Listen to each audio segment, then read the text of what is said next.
புகழுக்கு சொந்தக்காரன், பரிபாலிப்பவன், ஏகன், இணை துணை அற்றவன் அல்லாஹ்வை போற்றி புகழ்கின்றேன்.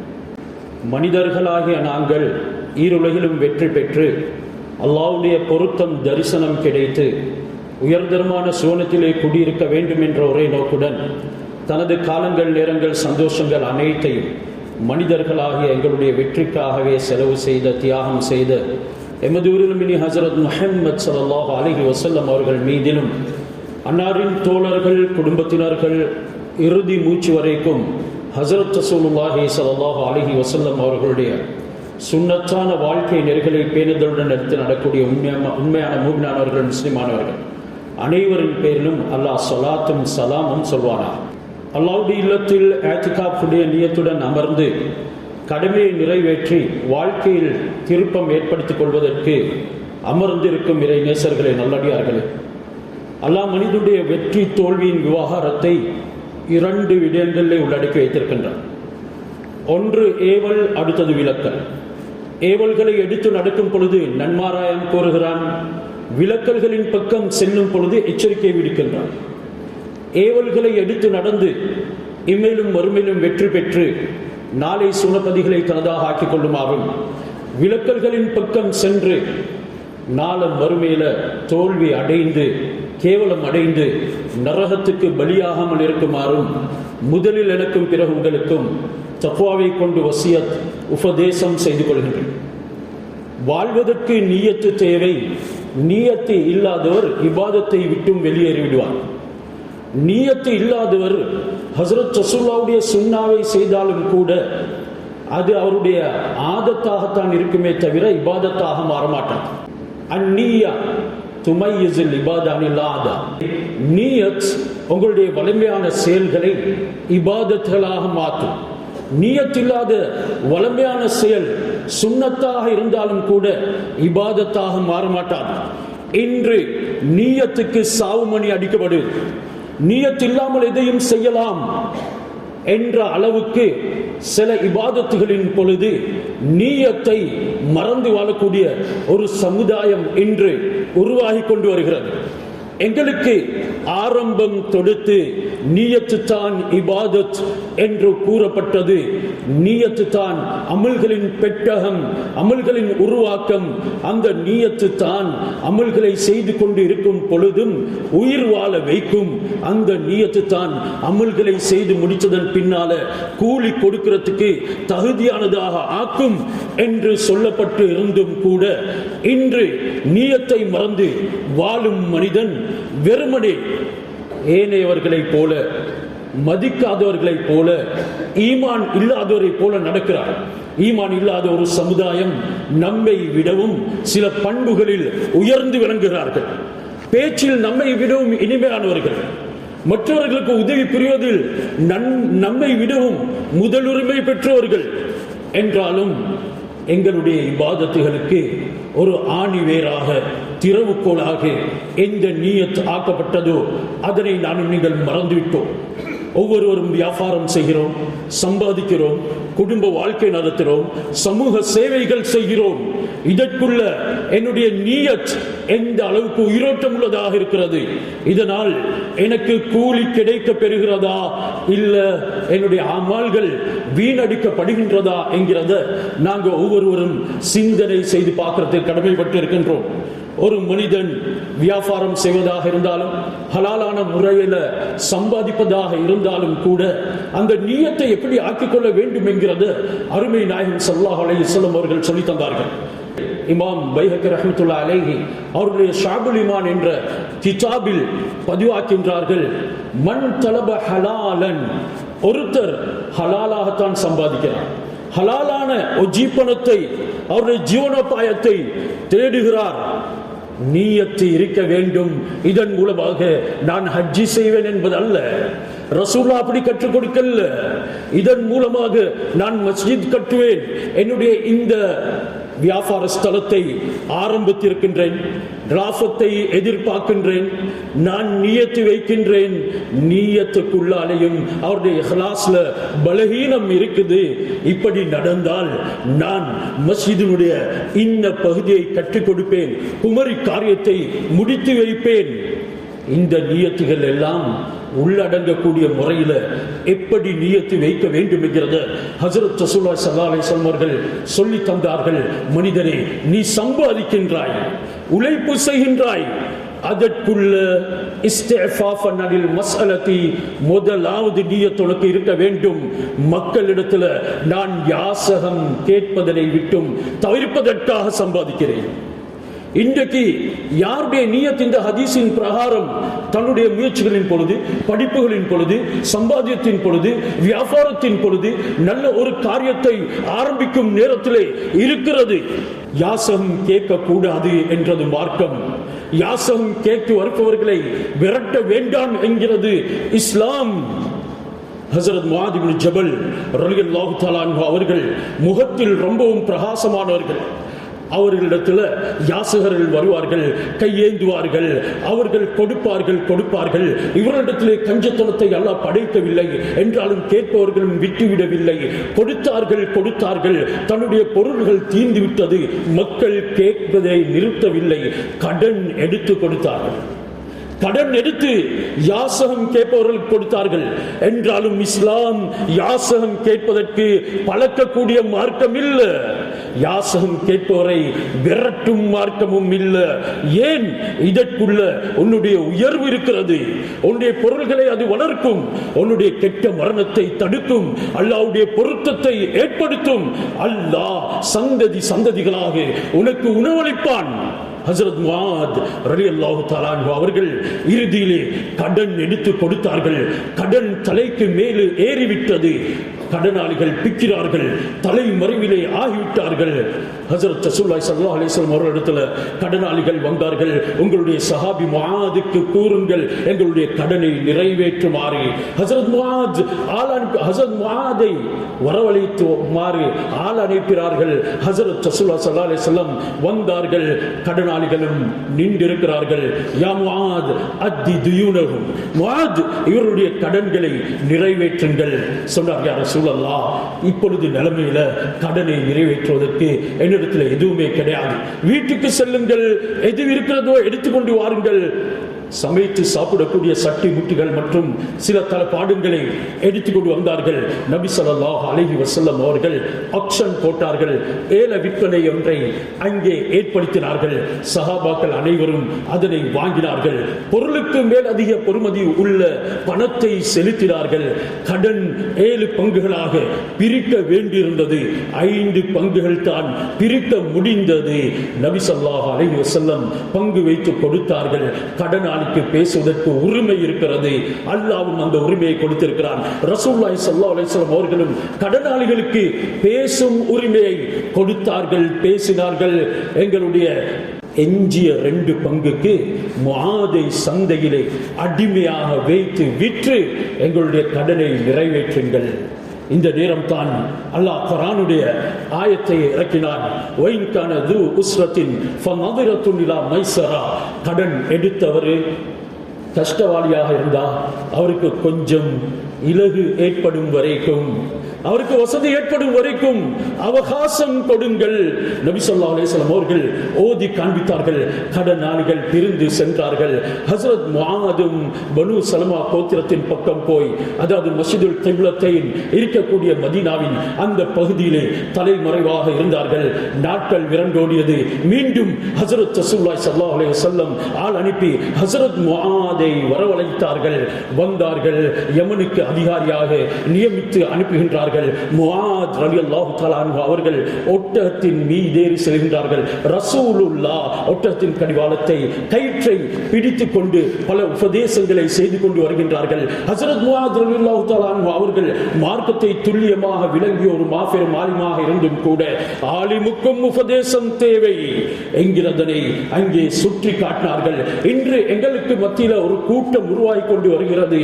அவர்கள் குர்ஆனை சொன்னாலும் ஹதீஸை சொன்னாலும் செவிமடிக்கிறதுக்கு தயார் இல்லை, கேட்கிறதுக்கு தயார் இல்லை.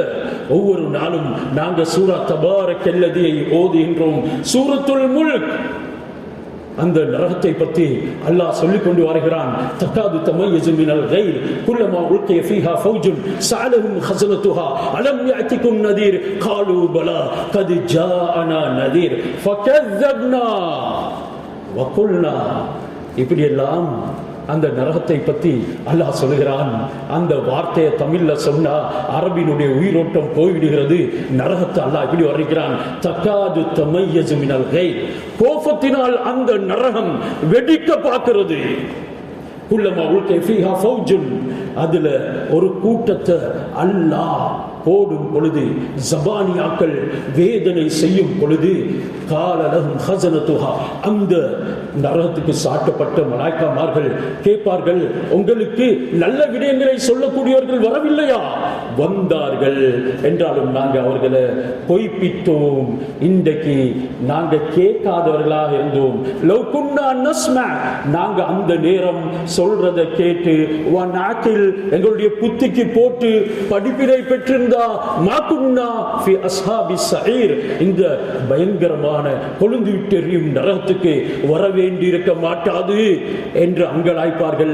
அந்த ஆயத்தில் அந்த இடத்துல அவங்க சொல்லல, நாங்க தொழக்கூடியவர்களாக இருக்கல, நாங்க ஜக்காத் கொடுக்கல, நாங்க இன்னும் பல அமல்களை செய்யாததுனால தான் நரகத்துக்கு வந்தோம் என்று சொல்ல மாட்டார்கள். மாறாக எதனை சொல்லுவார்கள்? நாங்க கேட்டு புத்தி பெறக்கூடியவர்களாக இருக்கல. இன்றைக்கு கேட்காத ஒரு சமுதாயம் உருவாகி கொண்டு வருகிறது. ஏன்? அவர்களுடைய உள்ளத்துல எனக்கு எல்லாம் தெரியும் என்ற ஒரு சிந்தனை இருக்கிறது. இதனால அல்லாஹ் அவர்களை ஹிதாயத்தை விட்டு தூரமாக்கிட்டான், கேட்க முடியாதவர்களாக ஆக்கிட்டான். எப்ப கேட்கும் பழக்கம் வருமோ, நானும் நீங்களும் அல்லாஹ்வுடைய நேரான பாதையில நடந்து செல்வோம். துஃபைல் இப்னு அம்ர் தௌசி ரலியல்லாஹு தஆலா அன்ஹு அவர்கள் ஹஜ்ரத் ரசூலுல்லாஹி ஸல்லல்லாஹு அலைஹி வஸல்லம் அவர்களுடைய பேச்சை கேட்காமல் இருப்பதற்கு பஞ்சை காதிலே வைத்துக் கொண்டார்கள். கேட்க வேண்டாம், அவர் சூனியக்காரர் என்றெல்லாம் சொல்லியிருந்தார்கள். என்றாலும் ஒரு தடவை சென்று கொண்டிருக்கும் பொழுது ஹஜ்ரத் ரசூலுல்லாஹி ஸல்லல்லாஹு அலைஹி வஸல்லம் அவர்கள் உபதேசம் செய்து கொண்டிருக்கின்றார்கள் சஹாபாக்களுக்கு. சஹாபாக்கள் மிகவும் உன்னிப்பாக கேட்கிறார்கள், செவிமடுக்கிறார்கள். இவ்வளவு தேவையுடன் இந்த மனிதனுடைய பேச்சை கேட்கிறாரே, கொஞ்சம் காதில் அடைத்திருக்கும் பஞ்சை ஆற்றினார், கேட்டார். அவர் ரலியல்லாஹு அன்ஹு என்று மாறிவிட்டால் தௌஸ் இளைஞர்களுடைய ஹிதாயத்துக்கு முழுமையாக காரணமாக ஆனார். எப்ப கேட்கும் தன்மை வருமோ அந்த நேரம் நானும் நீங்களும் புத்தியை பெறக்கூடியவர்களாக, நானும் நீங்களும் சிந்தனை திறமை உள்ளவர்களாக, அறிவாளிகளாக, மக்களுக்கும் குடும்பத்துக்கும் வழிகாட்டக்கூடியவர்களாக ஆகியோம். ஹஸரத் முஆத் ரலியல்லாஹு தஆலா அவர்கள் பெரிய ஆலிம், ஹஸரத் ரசூலுல்லாஹ் உபதேசம் செய்கின்றார்கள். அவர்கள் இறுதியில அவர்களுடைய ஒட்டத்தின் கயிறை விடும் பொழுது செய்த உபதேசம் தான், யா முஆத் இய்யாக வத்தனஉம், முஆத் உனக்கு நான் துனியாவுடைய சுகண்டிகளையும் இன்பங்களையும் எச்சரிக்கை செய்கின்றேன். ஃபைன இபாதல்லாஹி லைஸு பில் முத்தனஇமீன், அல்லாஹ் சுப்ஹானஹு வ தஆலாவுடைய உண்மையான நல்லடியார்கள் துனியாவுடைய சுகண்டிகளை கொண்டு இன்பம் பெற மாட்டார்கள். இதனால நீ சம்பாதிக்கக்கூடிய நேரத்திலையும் உன்னுடைய நீயத்தை சீராக்கிக்கொள். முதலாவது இஸ்திஃபாஃபன் அனில் மஸ்அலா, கேட்கிறதை விட்டும் தவிர்த்து கொள்ள வேண்டும். ஹஸரத் முஆத் கடனாளியாக போகின்றார்கள். அவர்களுடைய அறிவு பிரயோஜனம் அளித்தது. யமன் வாசிகள் சாரை சாரியாக மார்க்கத்துக்குள்ள வருகின்றார்கள். இதா ஜா நஸ்ருல்லாஹி வல் ஃபத்ஹ், மக்காவுடைய மினாவின் சந்தர்ப்பத்தில் ஹஸரத் ரசூலுல்லாஹ்வுக்கு இறங்குகிறது. வரைத்தன் நாஸ ஃபீ தீனில்லாஹி அஃவாஜா, மக்களை கூட்டம் கூட்டமாக தீனுக்குள்ளே நுழைந்து கொள்வதிலே வெற்றியும் உதவியும் வந்து விட்டால் நபியே கண்டு கொள்வீர்கள். ஹஸரத் முஆத் ரலியல்லாஹு தஆலா அவருடைய உழைப்பு, மக்கள் மார்க்கத்துக்குள்ள கூட்டம் கூட்டமாக அஃபாஜன் வந்து கொண்டே இருக்கின்றார்கள். இறுதியில அன்று உமர் ரலியல்லாஹு தஆலா அவர்களை ஹஜ்ஜின் பொழுது யௌமுத் தர்வியா 8வது நாள் சந்திக்கின்றார்கள். ஹஜ்ரத் ரசூலுல்லாஹி ஸல்லல்லாஹு அலைஹி வஸல்லம் அவர்கள் வஃபாத் ஆனார்கள். ரசூலுல்லாஹ் இந்த விஷயத்தை சொல்லி வைத்தார்கள், முஆத் நீங்க இன்றைக்கு யமனுக்கு போறீங்க, வரும் பொழுது என்னுடைய கபருக்கு அருகாமையால நடப்பீங்க. அதற்கேற்ப ஹஸரத் ரசூலுல்லாஹி ஸல்லல்லாஹு அலைஹி வஸல்லம் அவர்கள் வஃபாத் ஆனார்கள். ஹஸரத் முஆத் ஜனாசாவுக்கு இல்ல. உமர் ரலியல்லாஹு தஆலா அவர்கள் அந்த வருடத்தின் உடைய ஹஜ்ஜின் தலைவராக நியமித்து அபூபக்கர் ரலியல்லாஹு தஆலா அவர்கள் அனுப்புகிறார்கள். 2 பேரும் யௌமுத் தர்வியால சந்திக்கின்றார்கள். ஹஸரத் ரசூலுல்லாஹுடைய வஃபாத், முர்த்ததீன்களுடைய செய்திகள், அபூபக்கர் ரலியல்லாஹு அவருடைய ஹிலாஃபத் என்று பல விடயங்களை கதைத்து விட்டு பிரிந்து செல்கின்றார்கள். அன்று இரவு ஹஸரத் முஆத் ரலியல்லாஹு தஆலா அவர்கள் ஒரு கனவை காண்கின்றார்கள். கனவுல ஒரு பெரிய நெருப்பு குண்டத்திலே விழப்போகின்றார்கள். உமர் ரலியல்லாஹு தஆலா அவர்கள் அவருடைய பின்னால் சட்டையை பிடித்து இழுக்கின்றார்கள். காலையில் கலங்கி ஓடி வந்தார்கள். கனவை சொன்னார்கள். கனவுக்கு பலன் சொல்வதில் ரொம்ப நுணுக்கமானவர்கள். ஹஜ்ரத் உமர் ரலியல்லாஹு தஆலா அன்ஹு சொன்னார்கள், முஆத், உங்களுடைய அந்த 2 பங்கு கடன் உங்களை நரகத்துக்கு தள்ளுறதுக்கு முயற்சி செய்திருக்கின்றது. போங்க அபூபக்கர் இடத்துல அதனை நிறைவேற்றி விடுங்க. ஹஜ்ரத் அபூபக்கர் ரலியல்லாஹு தஆலா அவர்களிடத்துல இவர்கள் ஹஜ்ஜுடைய கடமையை நிறைவேற்றி கொண்டு பெருநாள் அன்று தவாஃபுல் இஃப்லாவை முடிச்சு கொண்டு நெடுக மதீனாவுக்கு செல்கின்றார்கள். அங்கே ஹஜ்ரத் ரசூலுல்லாஹி ஸல்லல்லாஹு அலைஹி வஸல்லம் அவர்களுடைய மஸ்ஜிதில் 2 ரக்காத்தை தொழுதுவிட்டு நபி ஸல்லல்லாஹு அலைஹி வஸல்லம் அவர்களுடைய ரவுலா இடத்துல போகின்றார்கள். கபரிடத்துல போய் சலாமும் சொல்கின்றார்கள். மீண்டும் மஸ்ஜிதுக்குள்ள வந்து தொழ நின்றார்கள். அவர்களோடு வந்திருந்த அடிமைகள், அடிமை பெண்கள் ஒருத்தர் கூட முஸ்லிமாக இருக்கவில்லை. அவர்களும் தொழுது சலாம் கொடுக்கின்றார்கள். நீங்க யாருக்காக தொழுதீங்க? அல்லாஹ்வுக்காக தொழுதோம். அப்படி என்றால் நீங்க அடிமைகளாக இருப்பதற்கு தகுதி இல்லை. உங்களை நான் உரிமையிடுகிறேன். இந்த சொத்து செல்வங்கள் எல்லாம் எடுத்துக்கொள்ளுங்கள். அபூபக்கர் ரலியல்லாஹு தஆலா அவர்களிடத்தில் போய் 2 பங்கு கடனை நிறைவேற்றும் பொழுது அவர்கள் சொன்னார்கள், நான் அதனை நிறைவேற்றினேன், உங்களை மன்னித்து விட்டேன். இதுதான் ஒரு மனிதன் தன்னுடைய நியத்தை சீராக்கிக் கொள்ளும் பொழுது யாரிடத்திலும் கேட்கக்கூடாது என்று ஹஜ்ரத் ரசூலுல்லாஹ் சொன்னாங்க. இஸ்லாம், குர்ஆன் நமக்கு போதிக்கிறது என்றாலும் கேட்டு வரக்கூடியவர்களை உங்களிடத்தில் இல்லாவிட்டாலும் கூட விரட்டாதீங்க என்கிறதையும் சொன்னாங்க. அதன் மீது அவர்கள் கடன் எடுத்து கொடுத்தார்கள். இறுதியிலே மாபெரும் செல்வந்தராக மாறினார்கள். எங்களுடைய அனைத்து செயல்களையும் அந்த நியத்தின் அடிப்படையில் தான் அல்லாஹ் என்னிடத்தில் இருந்து பொருள் குறைந்து கொண்டு போகிறது, நான் கொடுக்கிறேன், இழந்து கொண்டு போகின்றேன் என்ற சிந்தனை கூட உங்களுக்கு வரக்கூடாது. மாற்றமாக கொடுப்பதின் மூலமாக வளர்வீர்களே தவிர அல்லாஹ் ஒரு நாளும் அதனை நாசத்தில் ஆக்க மாட்டான். யுர்பி ஸதகாத், தான தர்மங்களை வளர்ப்பேன் என்பது அல்லாஹ்வுடைய வாக்குறுதி. இது அல்லாஹ்வுடைய குர்ஆன், அல்லாஹ்வுடைய வார்த்தை பேசுது. இதன் மீது நம்பிக்கை வர வேண்டும். அத்துடனே சம்பாதிக்க வேண்டும். கேட்கும் பழக்கம் இருக்கக்கூடாது. அந்த நேரம் நான் சம்பாதிக்கிறேன், யாரிடத்திலேயும் கையேந்தாமல் இருப்பதற்காக. 2வது நியத்தை ஹஜ்ரத் ரசூலுல்லாஹி ஸல்லல்லாஹு அலைஹி வஸல்லம் அவர்கள் சொன்னார்கள், நீங்கள் சம்பாதிக்கும் பொழுது ஸயன் அலா அஹ்லிஹி, உங்களுடைய குடும்பம் யாரிடத்திலேயும் போய் கையை ஏந்தக்கூடாது. உங்களுடைய மனைவி கூட உங்களின் மூலமாக அவளுக்கு தேவையானது அனைத்தும் நிறைவேற்றப்படக்கூடியவளாக இருக்க வேண்டும். பருவம் எய்துவதற்கு முன்னால உங்களுடைய பிள்ளைகள் உங்களின் மூலமாக நல்ல முறையிலே பராமரிக்கப்பட வேண்டும். உங்களுடைய குடும்பத்தை கண்ணியமாக வாழ வைப்பதற்கு நீங்க சம்பாதிக்க வேண்டும். இன்றைக்கு மனைவிக்கு தேவையானதை எடுத்து கொடுக்காத கணவன்மார்கள், தன்னுடைய பொக்கெட்ல இருந்து வெளியாக்க முடியாதவர்கள், அதனை டிபாசிட் பண்ணி எண்ணி பூரிப்பி அடையக்கூடியவர்கள் நமக்கு மத்தியில் இருக்கின்றார்கள்.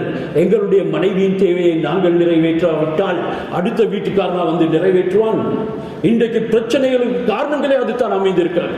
சிலர் எந்த அளவுக்கு குடும்பத்துக்கு சாமான்களை எடுத்துக்கொண்டு வருவார்கள், வரும் பொழுதே பேதை மனைவியிடத்திலே சொல்லுவார்கள், இன்று இந்த சாமான்களுக்கு இத்தனாயிரம் ரூபாய் செலவாகி இருக்கிறது, உன்னுடைய செலவை அவளுக்கு சொல்லி அவள் என்ன அவனுக்கு செய்ய போகின்றாள்?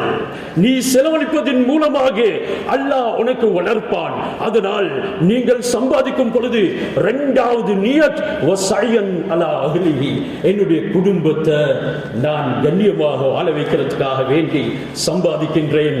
நியத்தை சீராக்கிக் கொள்ளுங்கள்.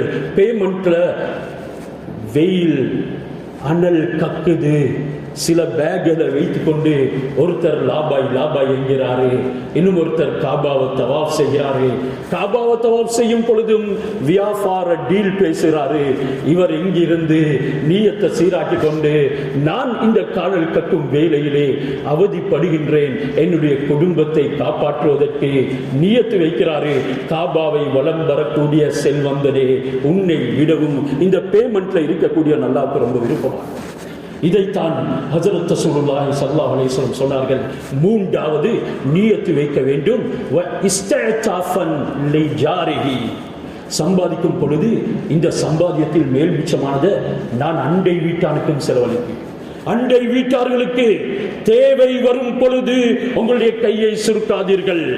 அவர்களுக்கு சில அவல நிலைகள் உண்டாகும் பொழுது அதனை பார்த்து கொண்டு நீங்கள் மற்றும் சுகண்டிகளை அனுபவிக்காதீர்கள்.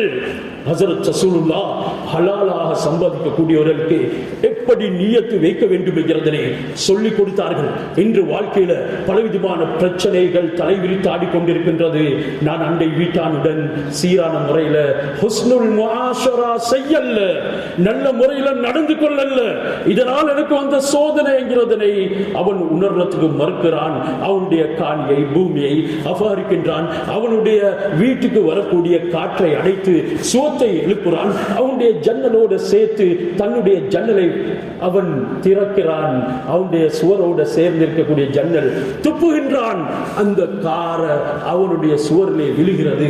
இதனால் என்னுடைய வாழ்க்கையில பல தோல்விகள் உண்டாகுது, சோதனைகள் ஏற்படுது என்கிறதனை கூட உணராதவர்கள் இருந்து கொண்டு தான் இருக்கின்றார்கள்.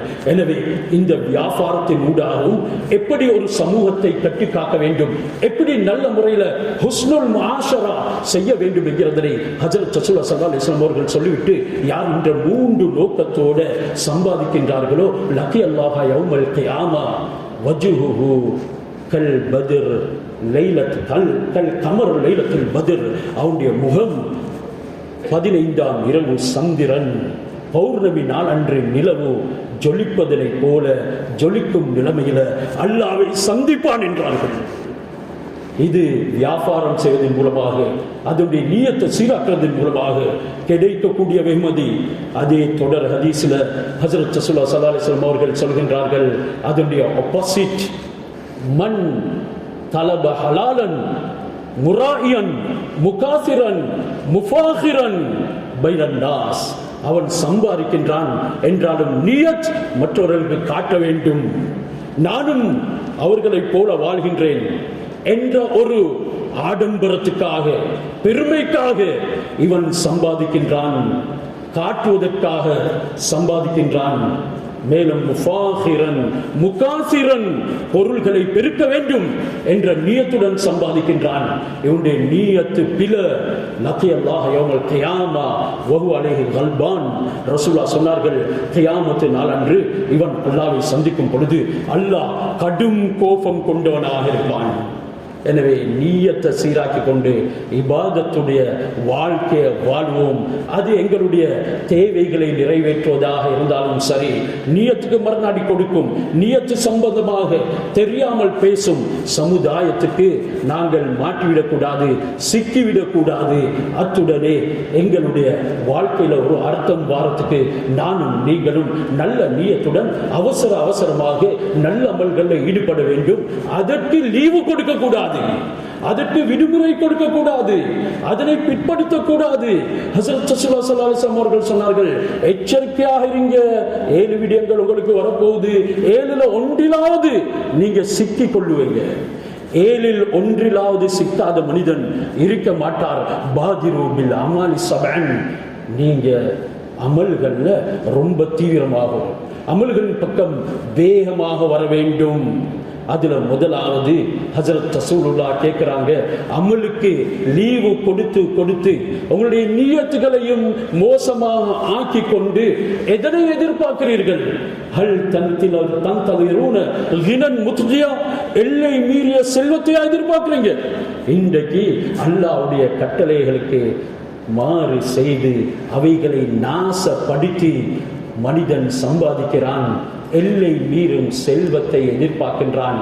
செல்வம் எல்லை மீறுது, பிள்ளைகள் ட்ரக்ஸ் அடிக்டாக மாறிவிடுகிறார்கள், மனைவி தீன் இல்லாதவளாக ஆகிவிடுகிறாள், ப்ராஸ்டிடியூஷனாக எங்களுடைய அந்த செயலை செய்யும் அளவுக்கு ட்ரக்ல சிக்கி கணவன் மனைவி 2 பேரும் அதுக்கு பழகி இறுதியில மனைவிய கொண்டு போயிட்டு அடுத்தவன்கிட்ட கொடுத்து ட்ரக்ஸ் வாங்கி குடிக்கும் சமுதாயங்கள் உருவாகி இருக்கிறது. இதற்காகவா சம்பாதிக்கிறாய்? யார் கேட்கிறாங்க? ஹஜ்ரத் ரசூலுல்லாஹ் அமல்களை வீணாக்கி கொண்டு, இஸ்லாத்தினுடைய கடமைகளை பால்படுத்திக் கொண்டு, ஷரீஅத்தை நாசமாக்கி கொண்டு நீ சம்பாதிக்கிறாய், எல்லை மீறும் செல்வத்தை எதிர்பார்க்கிறாய். இரண்டாவது, அம் ஃபக்ரன் முன்சியா, இதுல நீங்க சிக்கிக்கொள்ளல, செல்வத்தினால எல்லை மீறல்ல. ஆனாலும் நீங்க அல்லாஹ்வுடைய கட்டளைகளை பாழ்படுத்தி காலங்கள் நேரங்களை வேறு திசையில ஒதுக்குறீங்க. இதன் மூலமாக மறதியில் ஆழ்த்தக்கூடிய ஒரு வறுமையை எதிர்பார்க்கிறீங்களா? மறதியில் ஆழ்த்தக்கூடிய பயங்கரமான ஒரு ஃபக்ர், வறுமையா எதிர்பார்க்கிறீங்க? எந்த அளவுக்கு மறதியில் ஆழ்த்தும் ஹஜ்ரத் ரசூலுல்லாஹி ஸல்லல்லாஹு அலைஹி வஸல்லம் அவர்கள் சொன்னார்கள், காதல் ஃபக்ரு ஐ யகூன குஃப்ரன், அந்த ஃபக்ர் இறுதியில உங்களை காஃபிராக, இஸ்லாத்தை விட்டு வெளியேறக்கூடிய நிலைமையை உண்டாக்கிவிடும். அது வரைக்கும் தானா நீங்க மார்க்கத்துக்கு லீவு கொடுக்குறீங்க, மார்க்கத்துக்கு விடுமுறை கொடுக்குறீங்க. சரி, அதிலையும் நீங்க சிக்கல்ல என்றால் முஃப்சிதா, உங்களுக்கு ஒரு நோய் வரப்போகுது. அந்த நோய் குழப்பத்தில் போடும். ஒன்றுமே செய்ய முடியாத ஒரு நோய்க்கு நீங்க உள்ளாகி விடுவீங்க. இந்த உலகத்தின் பக்கம் ஓடி ஓடி எதுவுமே ஒரு சஜ்தா கூட செய்ய முடியாத நோய் வரைக்குமா உங்களை இந்த உலகம் ஏமாற்றும்? அதையா எதிர்பார்க்கின்றீர்கள்? இதிலையும் சிக்கிக்கொள்ள இல்லை என்றால் ஹஜ்ரத் ரசூலுல்லாஹ் நான்காவது கேட்கிறாங்க, ஹரிமன் முஃபன்னிதா, எதுவும் செய்ய முடியாத வயோதிபத்தை, அந்த கிழட்டு பருவத்தையா எதிர்பார்க்கிறீங்க? இன்றைக்கு உட்கார்ந்தா எலும்பே இயலாது, சில விஷயங்களை செய்ய இயலாது, ஒரு 2 காய் தேங்காவை கூட தூக்க முடியல. 5 கிலோ அரிசி பேக்கோட வந்தவர் அப்படியே மௌத்தாகி போறாரு. ஏன் ஹார்ட் பிடிச்சு விடுது? இப்படியான ஒரு பருவம் வரும் வரைக்கும் தானா அல்லாஹ்வுடைய கட்டளைகளை பாழ்படுத்துறீங்க. இதிலையும் நீங்க சிக்கல் என்றால் பிறகு கேட்கின்றார்கள், 5வதாக நீங்க எதிர்பார்க்கிறது தஜ்ஜால, தஜ்ஜாலை எதிர்பார்க்கிறீங்க. அந்த தஜ்ஜால் ஷர்ரு காயிபின் யுன்தலர், எதிர்பார்க்கக்கூடியவர்கள் மிகவும் மோசமானவன், கெட்டவன். அவனுடைய ஃபித்னா ரொம்ப பயங்கரமானது. சரி, இதுக்கும் நீங்க ஆளாகவில்லை என்றால் மௌத்தன் முஜீஸா, திடீர் மரணத்தை எதிர்பார்க்கிறீங்க. திடீரென்று மரணம் சம்பவித்து விடும். லா யஸ்ததீஉன தௌசியத்தன் வலா இலா அஹ்லிஹிம் யர்ஜிஊன். சூரா யாசின்ல அல்லாஹ் சொல்றார், சிக்கிக் கொள்வார்கள், அவருடைய குடும்பத்தின் பக்கம் வரவும் முடியாது. ஒரு உபதேசம், வசியத், இறுதி வசியத் கூட அவரால் செய்ய முடியாது ஒரு நிலைமை உண்டாகும். அப்படியான மௌத்தையா எதிர்பார்க்கிறீங்க? எது வரைக்கும் அல்லாஹ்வுடைய ஷரியத்துக்கு மரணாடி கொடுப்பீங்க? எது வரைக்கும் ரசூலுல்லாஹ்வுடைய வாழ்க்கையை தூக்கி முதுகுக்கு பின்னால போட்டு நியத்தில்லாம வாழ்வீங்க? சரி, இவைகள் எதுவுமே நீங்க சிக்கிக்கொள்ள. இறுதியில 7வது கேட்கிறாங்க, அவிசாஅத், நீங்க கியாமத்து நாளையா எதிர்பார்க்கிறீங்க? திடீரென்று கியாமத் வந்துவிடும், திடீரென்று தஜ்ஜாலுடைய ஃபித்னா வந்துவிடும். சில நேரம் அல்லாஹ் சுப்ஹானஹு வ தஆலா என்ன அடையாளங்களை சொன்னாரோ அதை சில நொடி பொழுதுல செய்து முடிச்சிடுவான். தஜ்ஜால் வந்துடுவான். இந்த நேரம் நீங்க எல்லாரும் சிக்கிக்கொள்ள போறீங்க. அவன் வரும் வரைக்குமா அல்லாஹ்வுடைய மார்க்கத்துக்கு விடுமுறை கொடுக்கிறீங்க, தொழுகைக்கு விடுமுறை கொடுக்கிறீங்க, அல்லாஹ்வுடைய கட்டளைகளை பாழ்படுத்துவீங்க. இறுதியாக ரசூலுல்லாஹ் கேட்டாங்க, அல்லது கியாமத்து நாளையா எதிர்பார்க்கிறீங்க? திடீரென்று கியாமத் வந்து விடும், சூரியன் மேற்கில் உதிக்க ஆரம்பித்து விடும், தௌபாவுடைய வாசல்கள் மூடப்பட்டுவிடும். இப்பொழுது அகப்பார்வை திறக்கப்படும். அது பிரயோஜனமற்றதாக இருக்கும். அது ஃபிரௌன் காரூனுடைய ஈமானை போல இருக்கும். வேதனை தீர்ப்பு செய்ததன் பின்னால், கியாமத் வந்ததன் பின்னால் உன்னுடைய எதுவும் கபூல் செய்யப்பட மாட்டாது என்கிறதை ரசூலுல்லாஹ் சொல்லிவிட்டு, அந்த கியாமத்தை எதிர்பார்க்கிறீங்க? வஸ்ஸாஅத்து அதுஹா வ அமர், அந்த கியாமத்துடைய நாள் ரொம்ப பீதிகரமானது, பயங்கரமானது, அது மிகவும் கசப்பானது. உங்களுடைய நீயத்தை சீராக்கி கொண்டு அமல்களின் பக்கம் நானும் நீங்களும் விரையக்கூடியதாக இருக்க வேண்டும். அப்படி இல்லை, சிந்தத்தின் திறமையை நாங்கள் விட்டு விடுவோம். இறுதியில ஒரு விதமான உலக மயக்கத்தில் மூழ்கி விடுவோம். இந்த 7ல் 1 என்னை உங்களை பிடித்துக் கொள்ளும். அதற்கு முன்னால நானும் நீங்களும் அல்லாஹ் சுப்ஹானஹு வ தஆலாவுடைய பொருத்தத்தை பெற்றுக் கொள்வதற்கு விரைவோம். அல்லாஹ் நம் அனைவருக்கும் அவனுடைய நேரான சீரான பாதையை காட்டி அருள் புரிவானாக. பாலஸ்தீனத்தில், கஸாவுல மற்றும் பல இடங்கள்ல உலகத்தில் முஸ்லிம்கள் அல்லோல கல்லோலப்பட்டுக் கொண்டிருக்கின்றார்கள். தன்னுடைய இபாதத்துகளை கூட செய்து கொள்ள முடியாமல் அவதிப்படுகின்றார்கள். நோம்புடைய காலங்களில் கூட அவர்களுடைய அவல நிலையை வார்த்தையினால் சொல்ல முடியவில்லை. ஈமானுடைய சோதனையிலையும் அவர்கள் நிரம்பி கிடக்கின்றார்கள். அல்லாஹ் அவர்களுடைய சோதனையை நீக்கி ஒரு பரிசுத்தமான வாழ்க்கை அந்த பரிசுத்தமான பூமியிலே வாழ்வதற்கு கொடுத்து அவர் புரிவானாக. அவர்களுடைய சந்ததிகளை உறுதிப்படுத்துவானாக. அவர்களில் வரக்கூடியவர்களை அல்லாஹ் அந்த புனிதமான பூமியில இருந்து மீண்டும் ஆரம்ப காலத்தில் ஹிஜ்ரத் செய்யப்பட்ட பூமி எந்த அளவுக்கு மலர்ச்சியாக இருந்ததோ, ரசூலுல்லாஹ்வுடைய பாதம் பட்ட அந்த இடங்கள் பரக்கத் பொருந்தியதாக இருந்ததோ, அதை போன்று அல்லாஹ் சுப்ஹானஹு வ தஆலா ஆக்கி கொடுப்பானாக. அவர்கள் உயிரிழந்தவர்களுக்கு மேலான ஜன்னத்தை நசீபாக்குவானாக. அவர்களுடைய நிலைமைகளை சீராக்கி எங்களுடைய உள்ளங்களுக்கும் ஆறுதலை ஏற்படுத்தி அவர்கள் பெறுவானாக. அவர்களுக்கு யார் தீங்கு செய்கின்றார்களோ அவர்களுடைய வாழ்க்கையில பிரச்சனைகளை ஏற்படுத்தி அவர்களுக்கு மத்தியில் குழப்பங்களை உண்டாக்கி ஹிதாயத் அல்லாத பட்சத்தில் அவர்களை அல்லாஹ் சுப்ஹானஹு வ தஆலா சின்ன பின்னம் ஆக்கி அவருடைய அடையாளம் உள்ளதாக அற்றதாக ஆக்கி அவர் புரிவானாக. எங்களுடைய துஆக்களை கபூல் செய்வானாக. எங்களுடைய இறுதி முடிவை முன்கணமாக ஆக்கி அவர் புரிவானாக. வாஹிரு தாவானா அனில் ஹம்துலில்லாஹி ரப்பில் ஆலமீன்.